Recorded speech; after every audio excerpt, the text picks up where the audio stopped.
Hey, welcome back to the channel. All right, time for War 6 of the season. We got number 1 GT40 up against number 2 SSX. We've been having a great season, so not a surprise that we are here. Gonna get to show you my first fight with Kushala, which admittedly is going to hurt, but we'll talk that through when we get there. Iron Man, who you know I love, is gonna show off all the things he can do. And then Masacre, my Ascended Masacre. This was such an exciting war, I want to get started into this right away. We've got 6 total fights. We've got a lot to get to. We're going into this first fight with Iron Man versus Havoc. Now, I've really been talking up a lot Iron Man lately. I took him to rank 5. I did the rank 5 video. I've been moving him up in all of my tier lists. There's a lot of them. He's a 7-star. I definitely want to pull. I think it's a 7-star and you rank him up. I don't think the SIG is going to be as big of a deal, and it'll give you time to get the SIG and get that going. But what you're seeing right now, this is one of the first things. Let's take a look at this, right? Is he can block unblockable attacks, right? And he's got these armor ups. They're going to come from the combo. I did talk more about how to exactly use them in the rank 5 video, but we'll go over it here in this. And then we're going to be able to go in and throw this. I want to try to time it so that we have 7 armor ups, which we'll get when we hit to 25 hits. There we go. Beautiful thing. We've now got the arc reactor. And then if I can parry these things, which I'm getting a little bit better at, ironically, considering what the last fight of this war is going to be, you can get that really nice pause feature. And we're going to throw the SP1, invalidate all those prowess, get a really nice armor break. And you're going to see some really nice damage. The irony here is that we're not only even a minute into the fight and we're at 24% health left on this Havoc, and I'm saying you're about to see nice damage. I mean, 10,000 crits, 12,000 crits on just basic combo attacks. That's pretty good, even though we already had Havoc down to only 80% health a minute into the fight. Now, just furthering on the utility, and you know, it's fine, right? There's so many champions in the game. We can't be expected to know everything. But I'm starting to see comments where people seem to think Iron Man doesn't have immunities. And I do want to point this out. When the armor up is active, Iron Man is immune to Cold Snap, Frostbite, and Incinerate. So I know right now we don't think Cold Snap being too everywhere, it's not that prevalent, but you know, Kate Bishop obviously has it, and Iceman, but Incinerate's everywhere. And then this is a very prevalent defender. You see them all the time in war, battlegrounds, the whole thing, right? And so we're going to go in and we're just going to take advantage of this. I'm going to slow play it a little bit, even though Iron Man does have some sort of slight power control type things to help him out when he's fighting mystics, or power gains that can happen with his buffs and his armor up and that sort of thing. But I'm really just going to go in here and I'm not going to be too worried about the aura of incineration because we're incinerate immune. And I'm going to slow play it. I will parry some SP1s and some of the SP2s when it feels right, but you can see we've already got 2 pause timers up there, so I'm not too worried about it. We're already up to 12 armor, 13 now. Going to go and throw our special 2 and get up our arc reactor, right? So our damage is going to grow. And then I did what I could to kind of time my SP1, the armor breaks to come off of that with when Mephisto goes for his healing, but I'm really not that worried about it. I've done this fight. This isn't like Battlegrounds where I'm trying to get this fight done as quickly as possible. This is war. We're like, yeah, I don't want to, like, you know, take my time or what have you, but I just want to get this fight done. I want to solo it and move on. So there we go. We've had that done. Like I said, Mephisto maybe going to SP3 could have become a problem, but you can see we're at 20 armor ups here. We're hitting pretty darn hard. He's doing his healing, but it's not really mattering. Right there, I did back off just to make sure he doesn't get to a special 3. Got another little parry there of the special 2, but you know, you don't need to do any of that fancier stuff. We're up to 7 pauses. We're going to be fine. We're going to be very, very fine. And I think we're just going to go in and finish this off here. Or did I back up? Yeah, I just wanted to be safe, right? We could have gone in, finished it off. That's a healing Mephisto. This typically take a while. I don't have a champion who's handling that with a heal block or anything like that anyway. So just go in there. Really love this utility and the damage that can come off of Iron Man. I really do like him. We're going to move on. We're going to take one more fight with him. And I think this is the one that's going to like be more eye-popping. I understand the other ones are more like it's utility and all that stuff. And I know that's not as exciting, but when you're going in war and battlegrounds and you're trying to save items, that utility can be really, really nice. And he hits hard enough where he's fully taking advantage of that. So let's go ahead. We were doing a bit of a boss rush here with me and Bitter Steel. It wasn't a planned one. It was kind of more of an impromptu, but it was nice for me to be able to get in, get these fights done, get back to work as we're heading into the holiday weekend. So we've got this prowess build up, unblockable, band-aid solutions, energy resistance, superior specials, return policy, all these really, really fun things. What I learned is that for return policy, Iron Man's invalidate is not considered a nullifier. It doesn't go into that node as far as removing Bishop's prowess. So I had thought they did, but they didn't, thanks to Char and some others who let me know. So we're just going to keep this pretty simple. I still didn't really want Bishop throwing his SP1 if I could, you know, not have it happen. But ultimately that would be fine. Again, because remember, we are Incinerate immune. But I know that his special 2, I can get the posse. We've already got the pause at the time. And then with all that massive armor up, we're fine. This is a 7-star rank 2. We're punching up here against IPs. Bishop gonna go in. We've got more than enough armors, right? Because we want to be over 12. We want to hit 12 when we go for our SP2 to get the arc reactor. So now we're just gonna bait this special. It's just a matter of when Bishop decides he wants to throw it. I'm not even gonna go for the pause there. I don't need it. I've got plenty of armor ups. We're gonna be able to go in. And again, I'm not gonna force this. Oh, made a little mistake there. Not going to force this. We're going to go in. We're going to throw our special 1, get the armor up, our armor break going, and you can see the steady release doesn't matter. Bishop's trying to put all those incinerates on us. It does not matter. Like I said, if he threw this special 1, really wasn't going to be a big deal. And we're hitting pretty hard here. We're hitting pretty hard. If we were able to get some combos off, I think we're only going to see a couple combos, and if they don't crit, it's not going to be as eye-popping. Those are the non-crits with the 6 armor ups. I really do love this champion. I really do like his champion. Talked a little bit about it in the rankings video, best 7 stars rank up video, where like, I don't think he's fully replacing Nimrod. I'm not going to try to claim that, but I think with what we're going to get as a 7-star, I think he's filling a lot of that role for you. So, and then he also has other utility and other damage sources with the armor break and things like that, that Nimrod did not have. So they are different. That's why I'm saying, I'm not trying to claim that they're filling the exact same role, but I do think they might be able to do that for your account and things that you're looking to do in the future with your 7 stars. So right here, you're going to see this ends up being relatively inconsequential. This was the first time I was getting to bring Masacre into Tier 1 war here with SSX. Thanks to Nearwind for the cool plan to be able to use them. He's got a nice synergy with Kushala there. It's increasing Masacre's incinerates by 15%. Now, you're not going to see that here because some of you are probably like, dude, Kindred is incinerate immune. What are you doing? We're going to be fine. We're going to be fine. Masacre, when he goes up against defenders, incinerate immune does a burst of, I believe it's energy damage, anytime that the incinerate would have been applied. We've got this power spell called blockable, pass, all of this stuff. I mean, not that it's not important, but the one thing I really had in mind was that this is a sugar pill defender. So what I wanted to ensure I could do was knock him down. I wanted to ensure I could knock him down. I really had that on my mind. One was the SP1 evade. Remember, we did the how to defeat Kindred video. If you're interested in seeing that, you should take a look at it. It's been extremely helpful to me. And I wanted to make sure I baited the SP1 and then I punished it, and that I kept up the slow there, right? So that Kindred doesn't go unstoppable on me out of nowhere. Here we are, that's the perfect bait, and punish the SP1. We do the SP1 because it's going to provide that really nice pause on the timer. You see it in the upper left-hand corner. And then when we can, if I can, I would like to get my bat ignited, but I'm not that worried about it. See, we're doing fine damage. That's fine. This is a fight where I felt like, and I told myself this, like eventually something will go wrong, and there it is. And that's okay. The key will be to just stay calm, try to make sure I have a special ready when we push Kindred over that health threshold, going up against McLinks. What's up, dude? That's so cool to see. It's McLinks. I didn't realize that when we were in the fight. And because of the tactic, it's handling the degen for me, so I don't need to worry about that. And we're just going to go in here. We're going to get a chance to hit into the block, which is nice because we'll get ignited, but it's not like we're incinerating Kindred anyway. And this is really just about like kind of knowing how to play against Kindred there. And we talked about in the how to defeat Kindred video, I knew I was too late to punish, so I didn't even try. And I was really happy with myself because there's a temptation to try to still punish even when you're late and be like, no, we can still make it. But I knew that if I didn't, I was going to go in and I was probably going to get parried, and then I'd get comboed, and then a problem could start.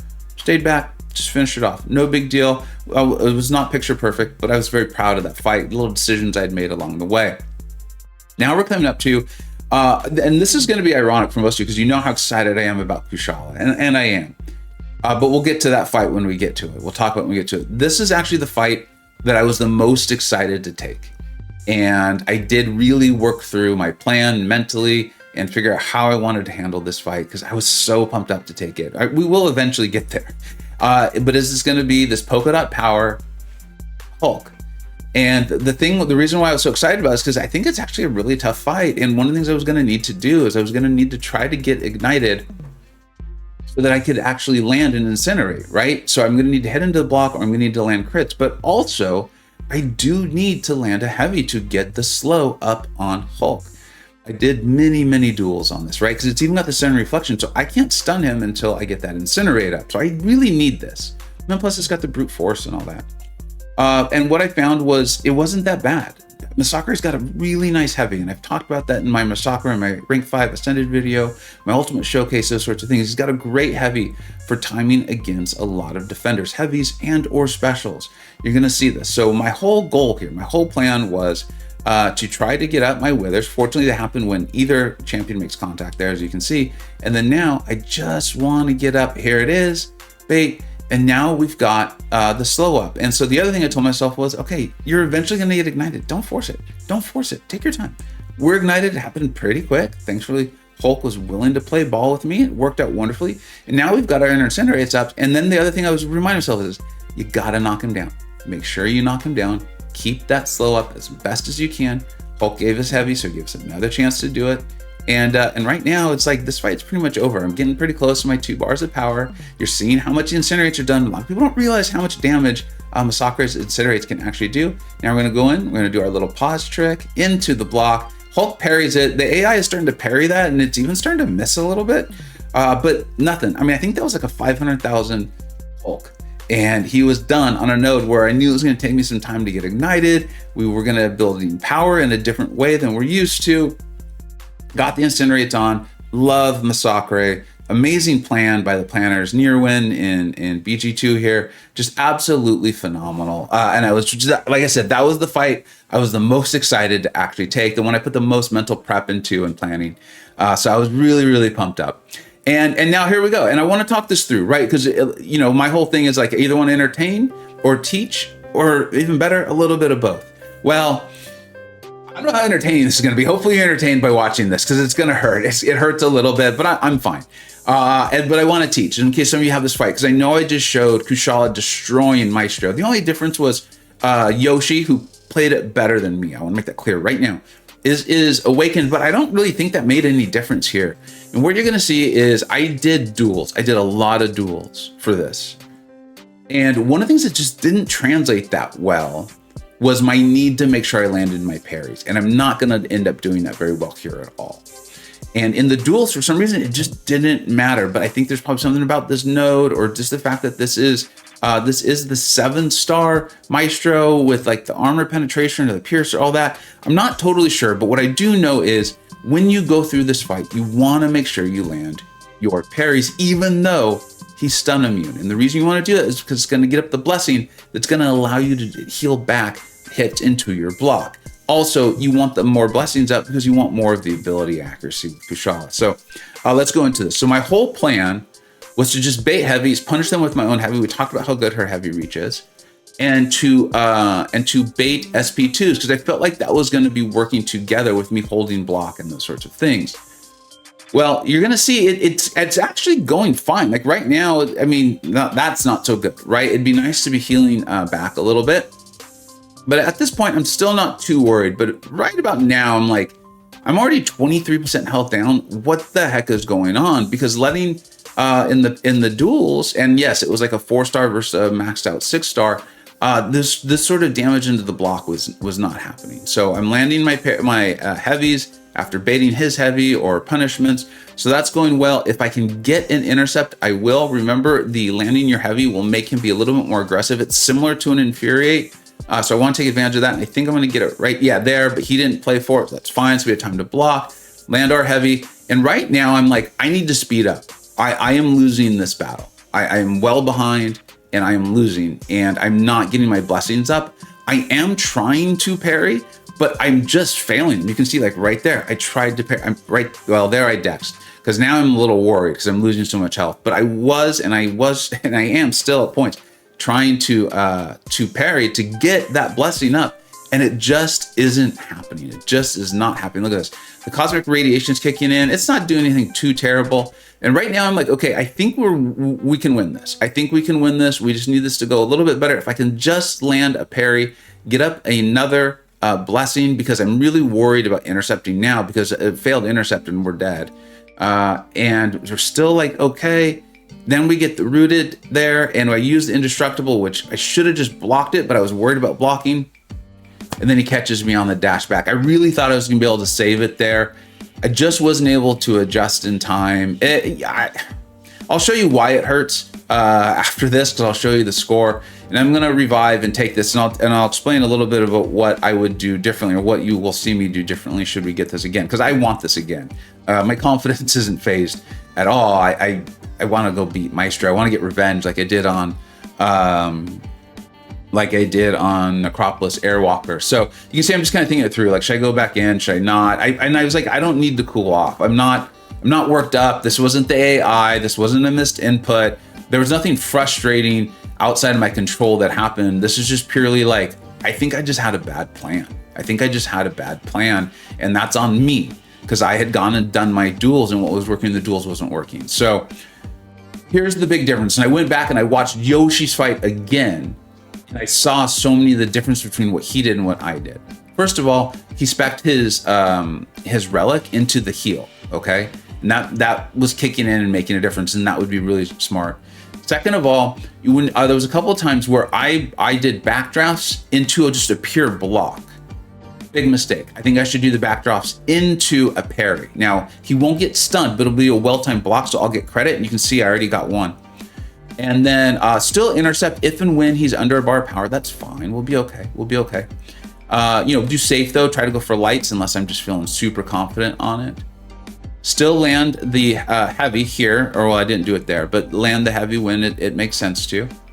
And then this was the big one. Do not push to the SP2. It is much easier to dex, of course. And I remember when I went through Labyrinth of Legends, I tried so hard to push him to his SP2 when I could, but I did some duels afterwards to test this. It's the SP1. Of course, the SP1 is significantly harder to dex and dex properly the whole time, but it's not hard to parry and it's not hard to block. So if I'm getting my parries up, then I'm getting up that blessing, then I'm healing back the block damage, and then I can get the parries, but just be early on them. So if I miss, it's just a blocked hit, and we're able to go through the flow better and better, and we're taking less just blocked hits with none of the blessings up, which is what happened to me with the SP2. Even with my flawed plan, we still almost soloed. Really could have saved it there, really could have. I thought I was going to. But so if you take that fight, that's the plan I would suggest. And also, if you see me take it again, which God, I hope we do. I really hope we face it when he plays as a Maestro boss, because I want that. I want it. Like I enjoy killing bosses. I'm typically pretty good at it. So like I said, my confidence isn't shaken. I want revenge quite badly. So here's why it hurt though. Is this was the score when I looked at the score afterwards. I didn't look at the score before. I knew we were close on deaths, because I knew we only had one death up until that point. So I put us at 2. It's GT40. I mean, I really believe that we, SSX, can beat anyone. There's a reason why we're number 2. And so, when you do that, every death matters. When you face us, every death matters. When you face GT40, every death matters.